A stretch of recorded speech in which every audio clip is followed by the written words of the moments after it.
Trade season has already arrived, but the question will be, as the Marlins look to upgrade this roster in search of a postseason berth, how many trades will they execute before the trade deadline on the 1st of August? Tons to get into. This is Locked On Marlins. You are Locked On Marlins, your daily podcast on the Miami Marlins. Part of the Locked On Podcast Network, your team every day.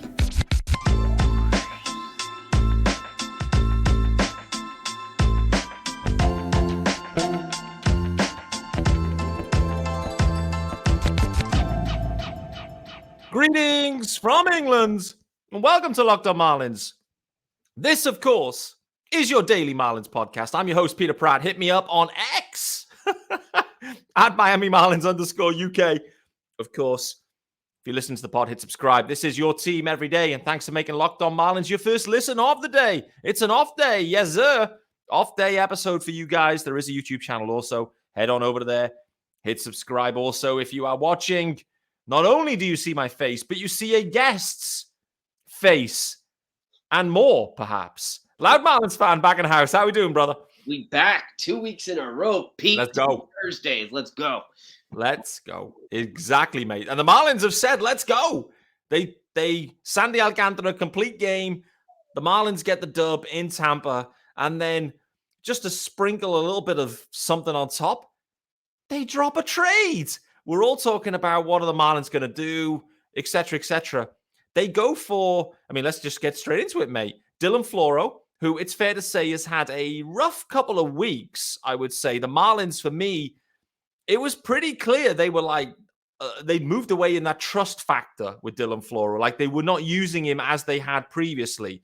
They've decided to move him, coming back, and they go back to the well with the Twins. You know, the biggest win-win trade potentially in the history of trading, and they've gone back to the well. Some have said it's the biggest lose-lose trade potentially. But Dylan Floro going, Jorge Lopez coming back, a righty reliever for righty reliever. Let's just start with the timing of it. The Marlins getting some business done early, and more generally in the market as well, mate, what I'd say is this Shohei Ohtani, right, he is staying, and actually the Angels are now buyers. It feels like that has really fueled the general fire. I don't know if that really impacted the Marlins. It may be just coincidental they dropped this trade. But overall, the timing of this deal, a couple of days in advance of the deadline, and the Marlins move a major league reliever for a major league reliever. Take on that one? Dylan's not had as a productive season as the Marlins would have liked him to have. If you go back to last year, coming off the injury, he only pitched for a couple months last year, so they gave him the opportunity to really cement his role with this team. Once before an AJ Puck was brought here, he was in the talks of even being the closer. Really, the struggles go back to the Atlanta series, the 4-game set earlier this year that we played in Atlanta, where he gave up that big lead. I think it was the 8th. I think it was even the 9th inning, 8th or 9th inning. And that was his first blown game of the year. Since then, he's been great or he's been bad. There's really no medium. There's no, he gets out of it. He's either really good, quick inning, or he starts giving up hits and then, you end up with an L. I think it's a bold move to really trade Dylan Floro for Dylan Floro with a worse ERA, if you look at it like that. But Jorge, George, however you want to pronounce Lopez, coming back or coming to a different team, if he can perform like he did on, let's say, a team, I don't know, Baltimore Orioles, like he did with them, we're good and golden. It's the little moves that matter in this case.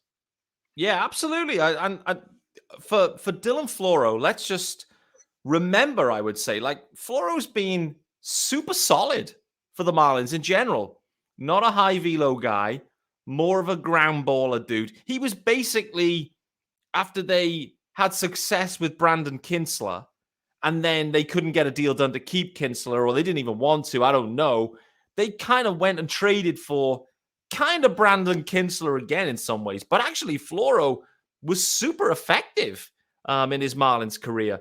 Most recently, it feels like it's tailed off. I spoke with Sean Barrett earlier in the week as well. We were speaking about Dylan Floro and the fact that it feels like a lot of people pointing to he's been really unlucky this year. You know, you look at his xFIP this year, it's 307. So it's fair to say the numbers are saying he's been unlucky. When you then look at, the question then is why have the Marlins traded Dylan Floro? We're struggling for righties anyway. That's been one of the topics of this bullpen. With the bullpen's gassed in general, righties we're struggling for. Why have the Marlins moved Dylan Floro, a righty arm, for another righty arm? I think it comes down to the fact that there's some extra control. There's an extra 1 year of control on Lopez. I think that's probably the driving factor here. But Floro as a Marlin has been effective. He's had a bit of a wobble recently. The Marlins maybe see some upside here with Lopez. What do you think? That extra year matters. Yeah, absolutely. If you held on to Floro, you lose him for nothing. At least you gain an extra year of another pitcher, and then maybe this offseason or even the trade deadline next year, maybe we move him and get something back. So this could be a domino effect of getting something done in the future. But for the rest of this year, you hope, again, he gets us to the playoffs. He doesn't I'm looking over his career. He doesn't have the playoffs. He's never been to a playoffs, I should say, or the postseason at all.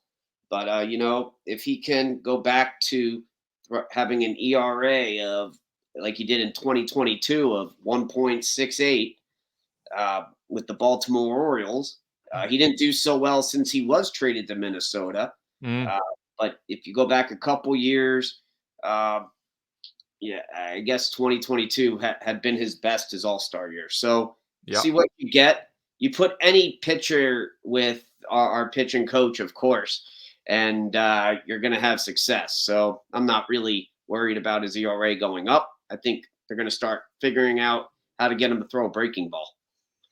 I think you've hit on it, mate. I think, clearly there was a breakout season from this dude with Baltimore. All-star, and it's not easy to be an all-star as a reliever. All-star appearance for him. And since he's been traded to Minnesota, things have just gone a bit wonky. But overall, the outlier actually is the 2022 period in Baltimore. When you look at his general career versus Dylan Floro, for example, Floro has been much more consistent over and over. So the Marlins, I think, are taking a bit of a gamble on this one, to be honest with you. They are hoping, and to your point, that the Mel Stottlemyre and the pitching guys can sprinkle the stardust on, sprinkle the magic on, and basically end up with a power righty, which they just don't have at this point, or they haven't had in Dylan Floro anyway. So I can understand the thinking. Just more generally, do you think the Marlins go and add another arm into the pen more generally? Probably a righty as well. They've just got so many lefties. As we kind of look ahead to what's going to happen the next few days, do they need another arm for this pen? The teams that go out and build their bullpen up before they are for a playoff run, they're the ones who win it in the playoffs. So they're definitely going to have to be making more moves, not just looking for another bat, if they're looking for another bat. But pitching is very important, either starting or relief. And maybe they're going after a closer. I hear that, again, whispers, hearing that they're trying to get a closer. It's not going to be Hader, but they're going after a prominent closer somewhere. Well, I guess, I can understand that, and I can understand it be, particularly if it's a righty guy. I think they still like Puck. Again, I think Puck always had some home run troubles and a bit of bad luck too, but I think Puck will be fine. I think it would be nice to have a righty option that you would trust in the 8th or 9th inning too. And so we'll wait to see. There's so many clubs that seem to be adding. I think this is kind of the byproduct of this third wildcard spot. And also the byproduct, particularly in the NL right now, where it feels like some teams are slightly overperforming, and the Marlins are included in that, as are the Diamondbacks. some teams are underperforming, and you include the Padres, the Mets, maybe the Cubs in that, all of a sudden you've got 8 clubs vying for 3 wildcard spots, potentially, maybe even more. And so that's kind of the intriguing thing. And what we're seeing right now, based on yesterday's activity, we'll talk about it after the break in more detail, but, the Angels out there are buying, and the prices look high. Like, the price tags associated with some of these rental deals look really high. And I do think that is a really interesting factor here for the Marlins, for Kim.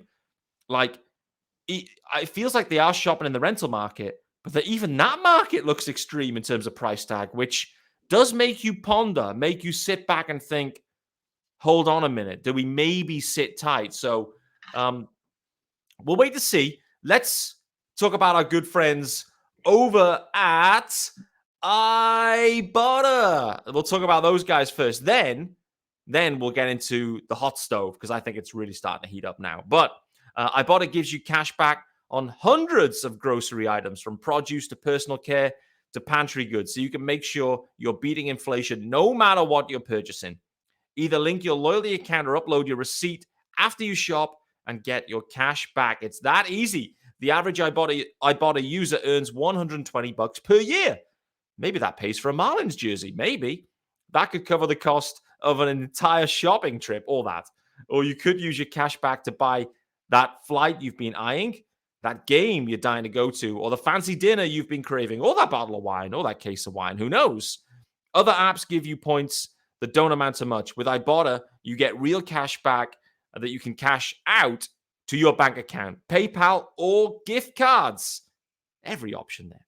You can earn cash back on hundreds of online brands and retailers too when you start with Ibotta, including Lowe's, Macy's, Sephora, Best Buy, and more. Right now, Ibotta is offering our listeners $5 just for trying Ibotta by using the code MLB when you register.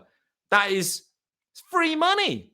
All you have to do is register with Ibotta, use the promo code MLB, Major League Baseball, MLB, to register, and you get $5 just for trying it. So all you got to do is go to the App Store or Google Play Store and download the free Ibotta app and use the code MLB. That's Ibotta, as in IBOTTA, in the Google Play or App Store, and use the code MLB. Free money. Free money here, Chase. Ibotta giving away free money. The question I've got is Bruce Sherman going to be spending here at this deadline? That's what I'm thinking. But let's just kind of take a step back here. The Angels putting out there that Shohei Ohtani no longer on the trade block. And I think in some ways it's the right call. The Angels have kind of got back into it a touch now. And so they should absolutely be keeping Shohei Ohtani. He's just pitched a complete game, I think. He's also just hit a home run. He's an absolute stud. But the Angels signaling they are not selling Ohtani and they are actually buying, and they bought last night. Feels to me like there's a ripple effect in the market, though, mate, where a flurry of deals have followed now. And that, for me, really opens things up, I would say, in the next couple of days. Now we know that for sure. I think it's not going to be as close to the deadline for some of the business. And actually, it'll start to happen just in the next couple of days. Get your deals done. It's funny how everything's happened over the last couple of days, even before Ohtani. And I'm just looking over the trade so far on MLB.com. Last week, under the radar, the Blue Jays acquired left-handed pitcher Genesis Cabrera. Braves, as I said, you build your bullpen to win, and that's that. The Braves acquired Taylor Hearn from the Rangers. That was quiet. The guy's has an ERA of 5.11. Then the Braves, Pierce Johnson, who I believe gave up the winning hit to Arise on Sunday. He was awarded or rewarded with a trip to the playoffs with the Braves. The Braves like what they saw there, right? Arias walked them off, and they went, "Hey, we need that guy because, well, that'll be happening in the postseason." And then you have the Dodgers, who have basically said we're giving up on Miguel Rojas's 0 home runs and 222 batting average. They've acquired 2 infielders.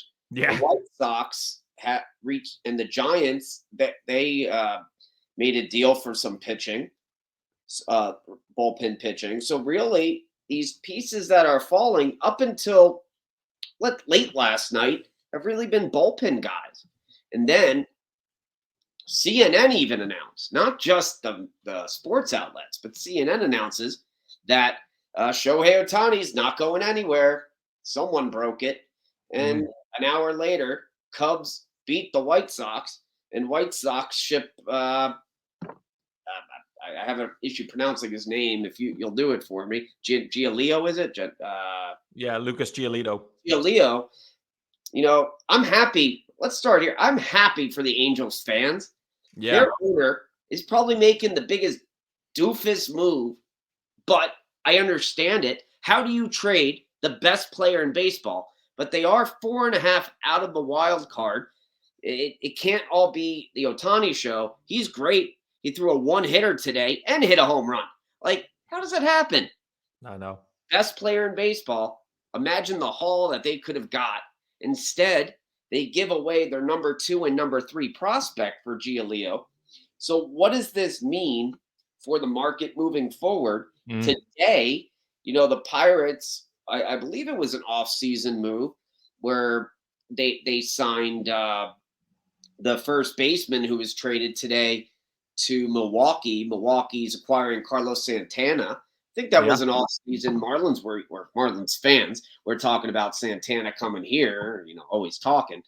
And even there was another trade last night where the Dodgers, or 2 nights ago, it's last night, the Dodgers acquired their shortstop in Ahmad Rosario from the Guardians for Noah Syndergaard. I didn't know Noah was having such a bad year. I don't follow really anything out west. The games are on too late. I say that to you as you watch into 2 a.m. out here. I was about to say to you, mate. I mean, West Coast is an absolute no-fly zone for me. No doubt. But the moves that are being made, and I'm looking at the prices for these guys. It's not cheap. No. Brewers get Carlos Santana, but the Pirates get this 18-year-old prospect shortstop from them. Yeah. You go and you look at the Marlins, and you're going to ask me this. You look at the Marlins and you go, they got Jazz coming back. They have some form of Avisail Garcia, who threw a guy out at second yesterday from the outfield assist. Yeah. And I think he had a home run yesterday. He did. So if you can get that production, we'll still get the strikeouts. But I said this to you at the beginning of the year about him and Jorge Soler. You take the strikeouts for a home run every 5 at-bats or something. We had that discussion in the preseason. He's here to hit bombs. He's not here to hit singles, and we definitely don't need him hitting into his double plays.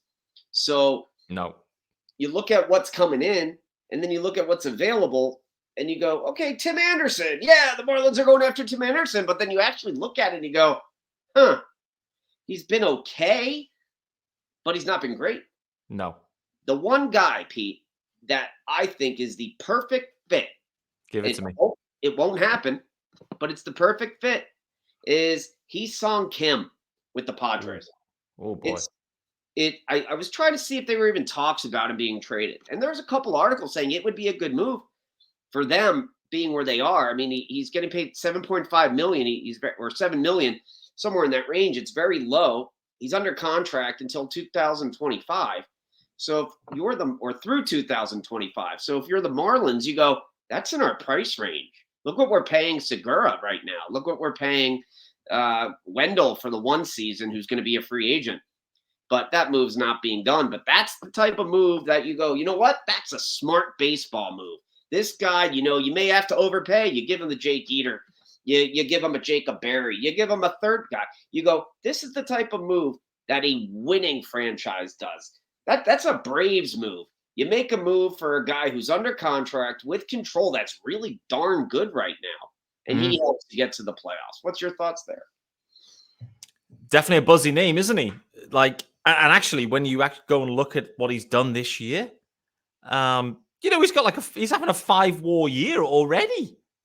He's on pace for, I don't know, 7 WAR or something. So looks impressive. To your point, there's multiple years of control at what, $7 million a year? Is that what he's earning? Let's have a look here. Yeah, $7 million $7 million for next year, and then a mutual option for the year after. Again, it's $7 million. So Right. those mutual options tend not to be picked up. So, $7 million for next year, plus whatever he's owed this year. He's been a stud this year. The Marlins have a need there. Like, he fits the profile. When I look back to when the Marlins were last in the hunt, they were last in the hunt in 2020.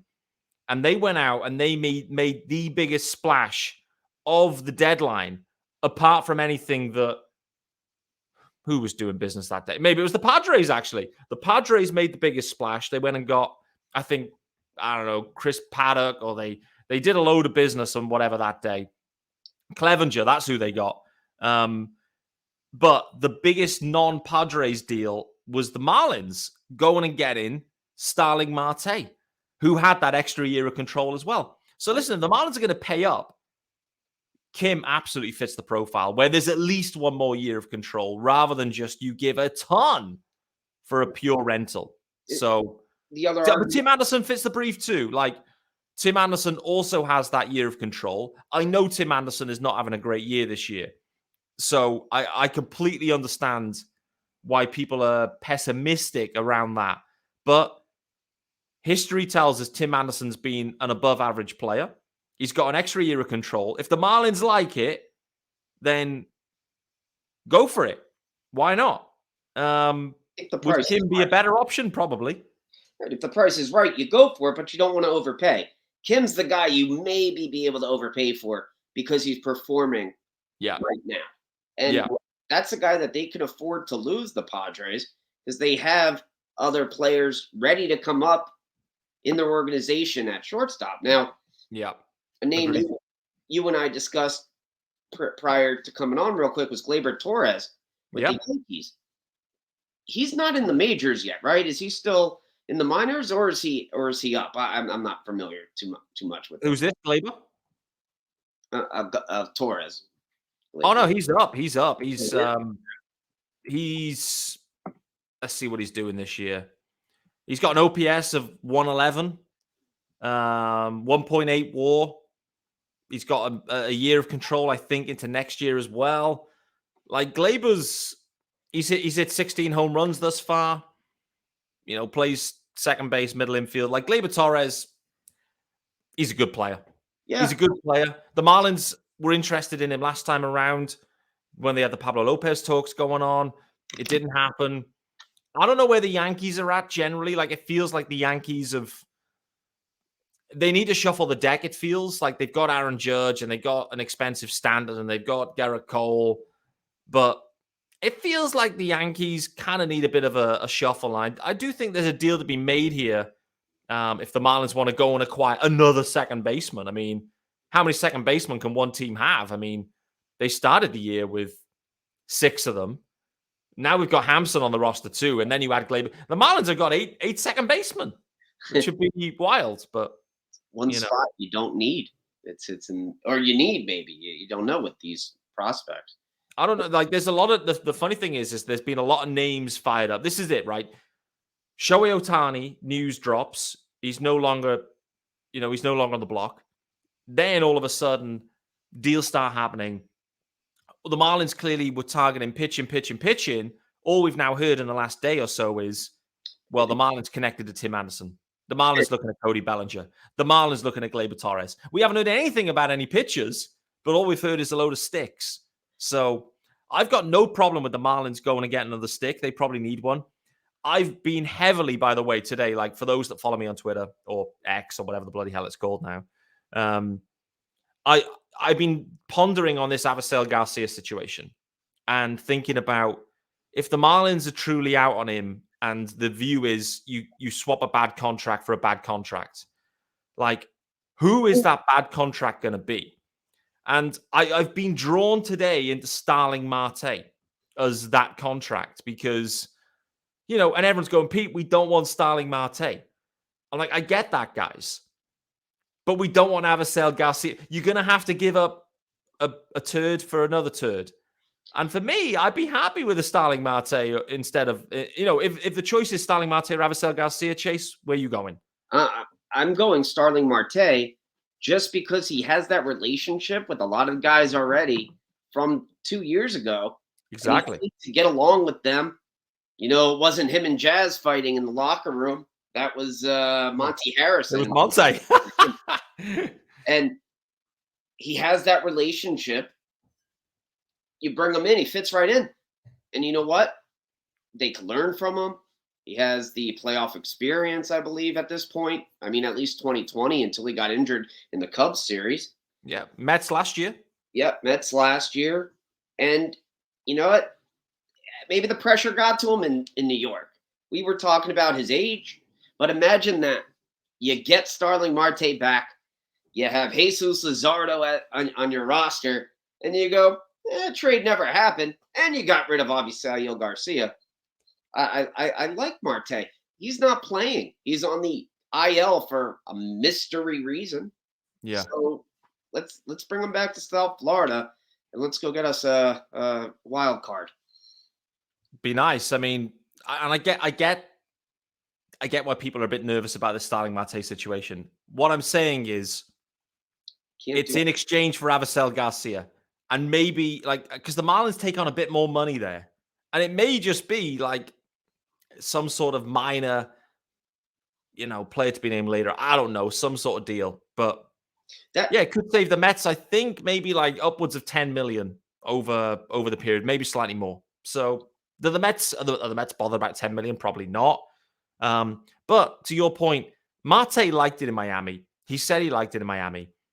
As soon as that deal happened, I was thinking, I just can't see Marte enjoying New York. Like, I don't think at this stage of Marte's life, his family situation, everything, that New York is the right landing spot for him. And so I think he'd be willing to come back. Yeah, the coin. I mean, it was a great offer. A great offer the Mets made.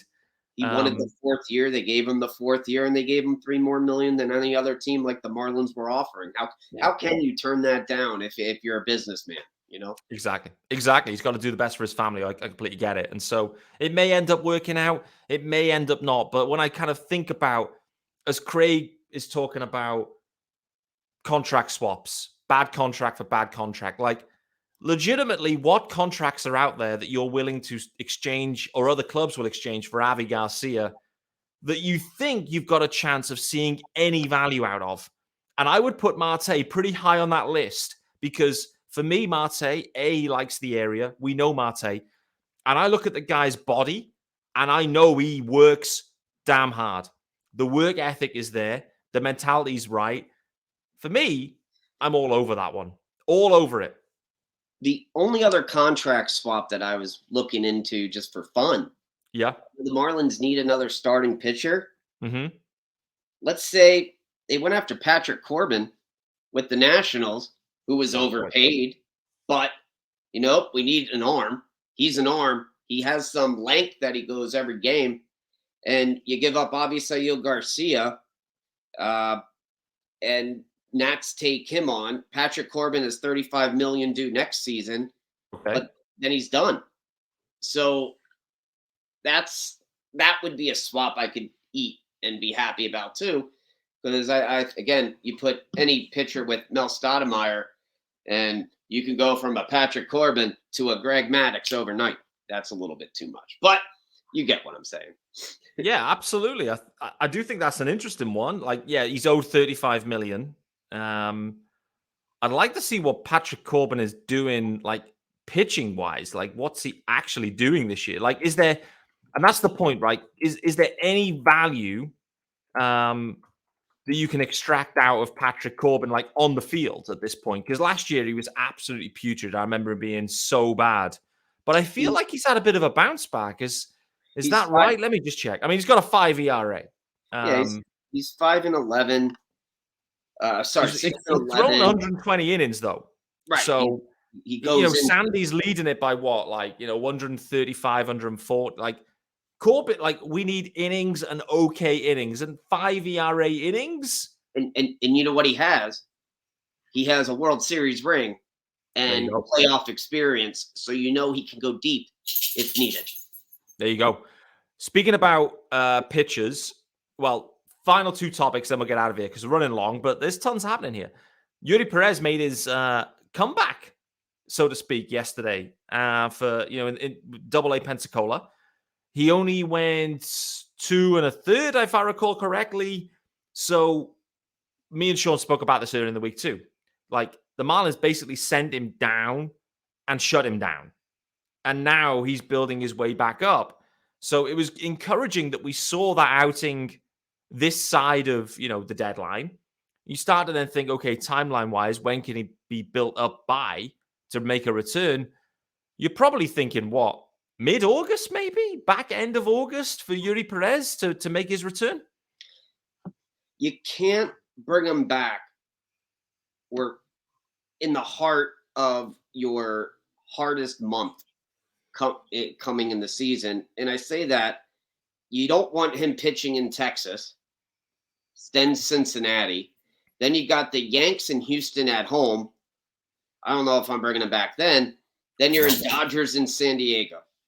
I would target, if we're still, depends where we are, right? If we're still in it, maybe they bring him back earlier. But, or even not in it, I should say, if we need that help, you bring him back a little early. But I'm targeting August 25th, the Nationals series, where you have Nationals Tampa, Nationals, and then LA at home. So Nationals at home, Tampa at home, at Washington, then you get LA. But then you need him for September, and you need him in the postseason. So that's the time you bring him back. Great show. That's the time. After you get the big bats out of the way, you're not going to bring him back on the road. You start him back up at home, and you make it easy on him. And those are winnable games that we will need after the first 3 weeks in August. Yeah, no doubt. Great shout, actually. I love that, like, that landing spot there for him against the Nats. And I feel like the Marlins did that as well the first time around. They found like a soft landing. Like, obviously, they had a real soft schedule for a period, which they capitalized on. But they found a nice landing spot there for Yuri Perez, giving him the best opportunity to succeed at this level. And he did. And he thrived, which is great to see. One final one, mate, then we'll get out of here. The Tigers in town this weekend, mate. 3-game series. And that means an emotive and emotional return, I would say. The farewell tour for Miguel Cabrera. Are you going to the game? Which games are you going to? You must be going to at least one, if not two of these games, I'd say. I'm going to Saturday night. It's 4:00 game. The Venezuela night just works out in my season ticket plan. I may go to Sunday. Depends on how if they need me, of course. I do want to say this to fans that were not here were too young, the Ryans of the world. We didn't get to experience the young Miguel Cabrera, who was not in his prime, but just this breath of youth that you saw had the potential to be as great as he once was. To understand what that meant to me, and at 17 years old, to win the World Series and to stay for a couple years after, as he started to gain weight, gain muscle, and become the Miguel Cabrera who he was in his prime, eventually with the Tigers. He meant so much to us, and he's our guy. I don't care what hat he's going to be wearing in the Hall of Fame. He has a ring with the Florida Marlins, or the Marlins organization, and he's coming back home for the final time. So I'm asking the fans my age, the ones who may have given up on this team at some point and said, I'm not going unless they're winning. I'm asking you to show up at the stadium this weekend to give a guy the respect he deserves for what he accomplished. And as our guy, even in Detroit, he's our guy. And for what he accomplished, whether it be the Triple Crown or all the home runs or just being Miguel Cabrera, it's our guy. And we'll always remember him for it. I'll be out there. The fans should be out there. And it just means so much that we get to say goodbye in our stadium. And this series was not in Detroit this year. Absolutely. Worked out perfectly, I'd say. And so I think it's going to be a great weekend. The Marlins need to win the games. We can't look past that. But in and around that, they will do it right. And there'll be some emotional scenes, I'm sure, but it will be done right.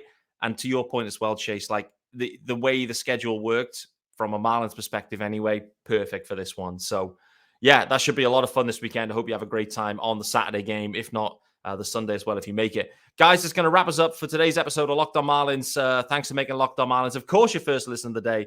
On an off day, the Marlins will start their weekend series tomorrow against the Tigers. However, the hot stove has already heated up and the Marlins have already dropped their first trade in and around this deadline area. There's tons of targets, tons of sticks the Marlins are being connected with. Haven't heard a ton on the pitching side, but that is their premier need. What I would say generally, and I said it yesterday, expect the unexpected with Kim Ang. She always finds a way to surprise us, and she always finds a way to win trades. And I expect nothing other than fat dubs from the trades they make. Thanks again to Chase, the Loud Marlins fan. Follow him, of course, on X or Twitter or whatever it's known as, at Loud Marlins fan, of course. And I will see you guys tomorrow on Friday, because this is a daily podcast, guys. We'll see you then.